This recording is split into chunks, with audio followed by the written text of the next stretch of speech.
महाराज जी, भगवान पर पूरा विश्वास, इसका क्या तात्पर्य है? पूरा विश्वास हो जाना। हाँ, इसका तात्पर्य यह है कि हमें भारी दुख की समय विपत्ति ने घेर लिया, हमारे दुख का समय आ गया, हमें दृढ़ विश्वास है कि मेरे भगवान मेरा परम मंगल करेंगे, मेरा परम हित करेंगे। ये दुख नहीं है, ये विपत्ति नहीं, भगवान का किया हुआ विधान, इसमें परम मंगल होगा। जैसे एक श्री दाम नाम के भगत थे, श्री दाम नाम था उनका। वो भगवान के परम भक्त थे और निष्काम भक्त थे। उनको पहले एक राज कर्मचारी के यहाँ नौकरी मिली। उनकी निष्कामता देखकर मंत्री जी ने अपने पास रख लिया और निष्कामता और प्रवीणता देखी तो बादशाह के सामने पेश कर दिया। तो बादशाह ने उनको निष्कामता के कारण ही खजांची बना दिया। अब वो इतने दयालु हृदय के थे, विश्वास की बात करता, इतने दयालु हृदय के थे कि किसी कोई आया और कहा, श्री राम जी हमारी बेटी का ब्याह है, तो खजाने से चुपचाप रुपया लेके दे देते। कोई बीमार है, कोई गरीब है, कोई भूखा है, ऐसे परेशान लोगों की वो सेवा करने लगे खजानची थे। तो ये बात काजी को पता चले तो वैसे ही वो जलता था कि इतने उच्च कोटि के पद पर बैठ गया। उसने तुरंत बादशाह से शिकायत की कि श्री राम आपके खजाने को आपकी बिना अनुमति के लोगों को बांट रहा है। उनको बुलाया गया तो अब झूठ तो बोलेंगे नहीं, तो उनका हुजूर हम किसी को दुखी नहीं दे सकते, इसलिए तो उनका अनुमति लेनी चाहिए। बात तो सही है, अनुमति लेनी चाहिए। तो आप अपराधी हो ना, अनुमति तो नहीं ली। तो उनका तो काजी से कहा तुम इसकी दंड विधान करो। तो उनका फांसी की सजा, वो तो जल ही रहा था, तुरंत फांसी की सजा। उनको विश्वास था भगवान परम मंगल भवन है, अमंगल होने ही नहीं दे सकते।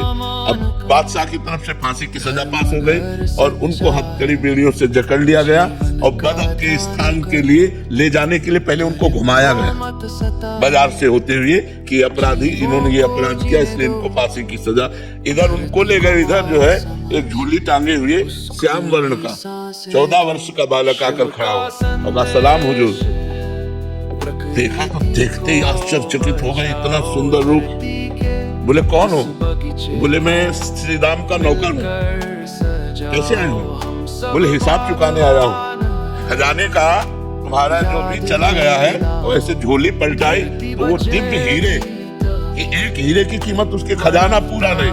कहा सब रख लो और तुरंत मेरे मालिक को छोड़ दो। उसके होश खराब हो गए, नौकर में इतनी सामर्थ।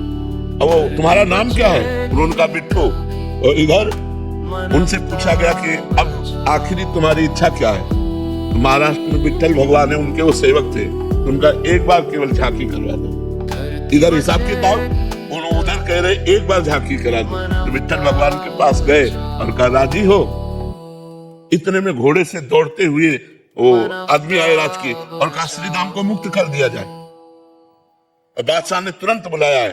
तो बादशाह ने बुलाया और कहा कि वो तुम्हारा नौकर वो हीरे डालकर पता नहीं कहां चला गया, मैं दोबारा देखना चाहता हूँ, एक बार उसका दीदार करना चाहता हूँ। तुम इतने धनी थे, हमें क्या पता कि हम तुम्हारे गुलाम बन सकते हैं, ऐसे हीरे तुम्हारे पास है, तुम्हारा नौकर लेकर के आया, तुम पहले क्यों नहीं बताया? तो उनका, हुजूर हम आपके ही नौकर हैं, हमारा कोई नौकर नहीं है, आप विश्वास मान। बोले कैसे विश्वास मान? वो कह के गया। बोले क्या नाम बताया? बोले बिट्टू।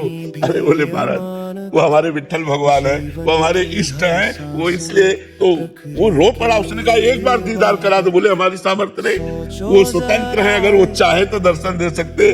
मैं विश्वास कि जो मैं धर्म का कार्य कर रहा हूँ, भले फांसी मिली है लेकिन भगवान मेरी रक्षा करेगा। तो भगवान ने रक्षा की कि नहीं? हमारे अंतिम स्थिति तक विश्वास नहीं टूटना चाहिए। एक सांसारिक गाने में भी है, ऐसी शक्ति हमें देना दाता, मन का विश्वास मन का विश्वास। हे भगवान मुझे ऐसी सामर्थ्य प्रदान कीजिए कि किसी भी परिस्थिति में मेरा विश्वास न टूटे, मेरा विश्वास पूरा। जैसे एक जमींदारी पहले चलती थी तो बड़ा अत्याचार करते थे गरीबों के ऊपर जमींदार लोग। तो एक गरीब केवट था, तो उसने कुछ रुपए अपनी बेटी के ब्याह के ले लिए थे। वो साल 2 साल में मेहनत करके पैसा एकत्रित किया और जमींदार को दे दिया जाके, अपनी खेती से कमा के।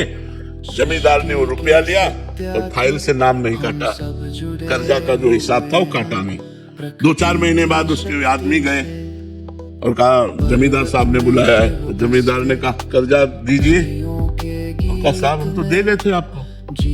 अरे बोले व्यर्थ की बात करते हो, हमारी कॉपी में वैसे लिखा अभी कटा नहीं। बोले आप अब ना काटो तो आपकी बात वैसे तो हम दे गए थे। अब वो जमींदार अपने हठ में तो जमींदार ने रिपोर्ट कर दी और वो मुकदमा पहुंचा। जमींदार ने रजिस्टर पेश किया पूरा जमीन। अब वो गरीब आदमी उसने कहा साहब हमने दे दिया है।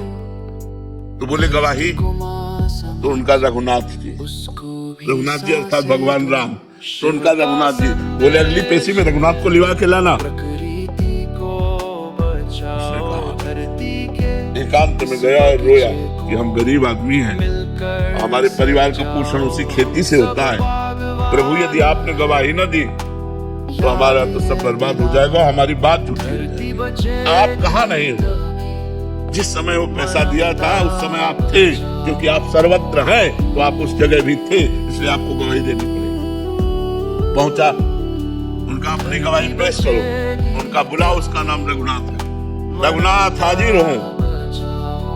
लाठी टेकते हुए आए और जमींदार से कहा 100 का नोट वो, 200 का नोट वो, इतने सोने के सिक्का उस जगह तुम्हारे रखे, वो इसी के तो दिए हुए हैं, हमने देखा।